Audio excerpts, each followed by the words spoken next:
Hi, this is Bastian from Made4Social. Today I'm speaking with Delayne the CEO of Angkor Resources, which is the first North American publicly traded mineral exploration company in Cambodia.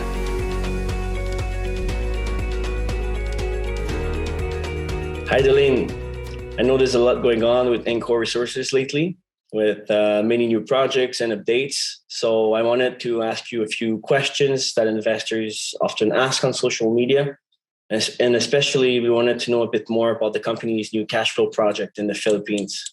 So why do you think this Philippines sand dredging play is so significant? The sand dredging deal, it's very significant for several reasons.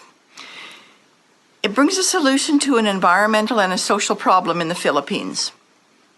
It brings our shareholders into a project with the potential of a quick path to cash flow and revenue due to its simplicity. Too many times, a mineral project will take a long time to explore, to prove a resource, and then we spend several more years looking to develop that resource feasibility before we get to production.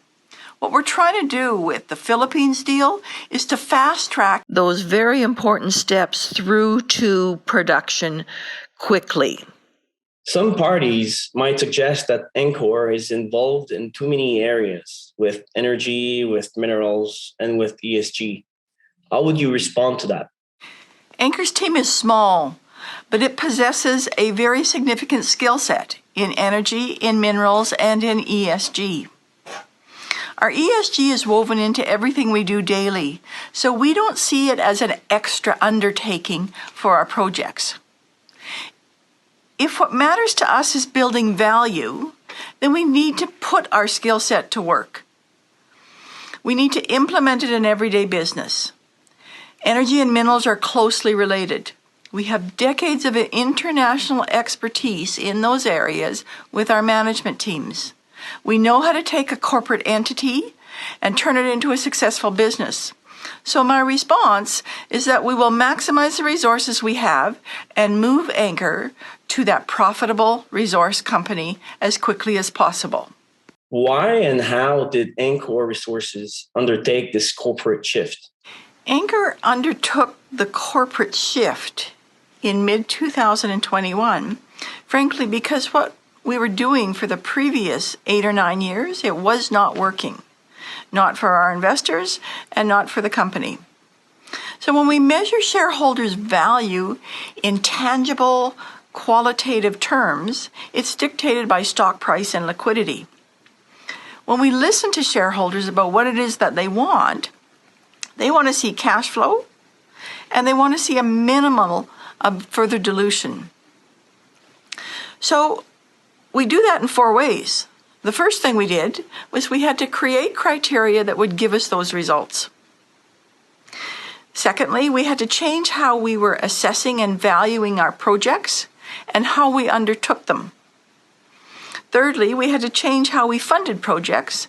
And finally, we had to implement ways that would maximize our current human resources so we didn't stretch them too thin.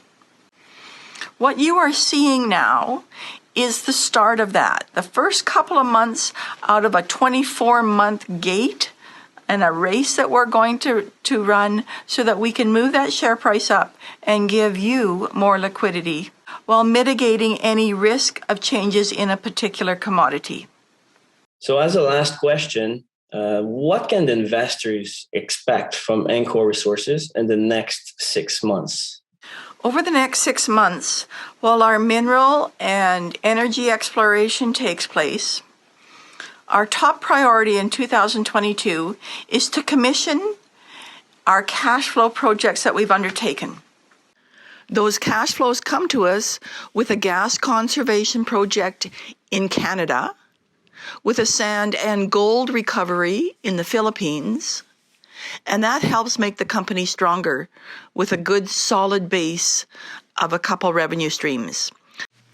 The second priority is that we move forward with our gold projects in Cambodia and our energy, oil, and gas onshore. So watch for those 2 things over the next few months. And thanks very much for your time today, Bastian. Fantastic. Well, thank you, Delayne, for answering my questions today. And we can't wait to find out what's coming next for Angkor Resources.